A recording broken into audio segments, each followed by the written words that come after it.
What if all dogs could talk?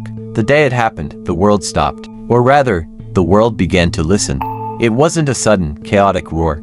It was a gradual unfolding of conversations in every corner of the globe. From tiny chihuahuas to majestic huskies, every dog suddenly had a voice. And they had a lot to say. For humanity, the first few minutes were pure pandemonium. A wave of bewildered pet owners, scientists, and government officials tried to make sense of the new reality. People's understanding of their best friends was instantly shattered, replaced by a complex and often hilarious new dynamic.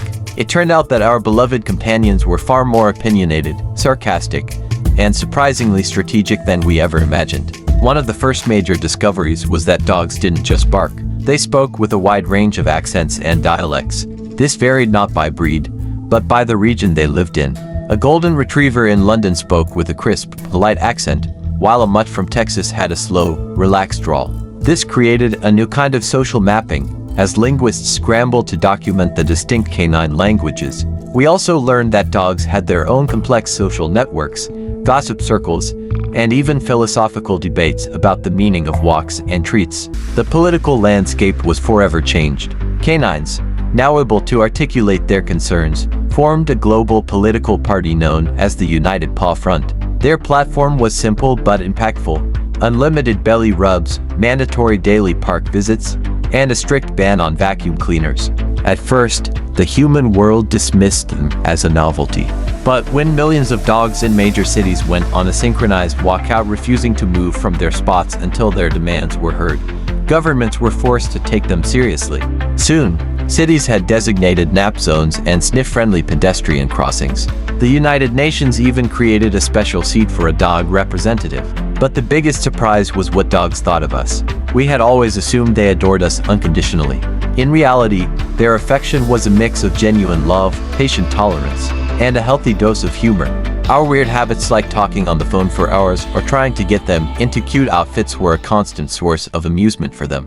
One poodle from Paris, who gained a reputation as a canine philosopher, wrote a best-selling book titled, "They Think We Just Like Them for Food and Other Absurdities." It was a critique of human-canine relations, arguing that our endless need for validation was truly a sight to behold. The most profound change, however, came from the secrets dogs held.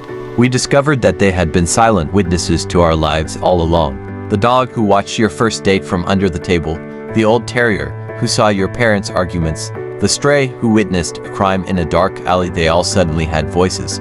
This led to an unprecedented wave of confessions, both heartwarming and devastating.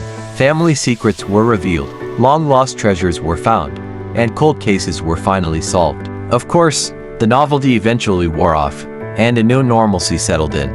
Dogs became our confidants, our critics, and our partners in a much deeper way than ever before. We still took them for walks and threw them balls, but now we had to listen to their running commentary on our throwing technique. We could ask them for their opinion on our new haircut, and they would give us a brutally honest, albeit loving, answer. The world was louder, more chaotic, but infinitely more connected. And we finally understood that our best friends were not just companions, but incredibly witty, wise, and complex beings who had been waiting to have their say all along.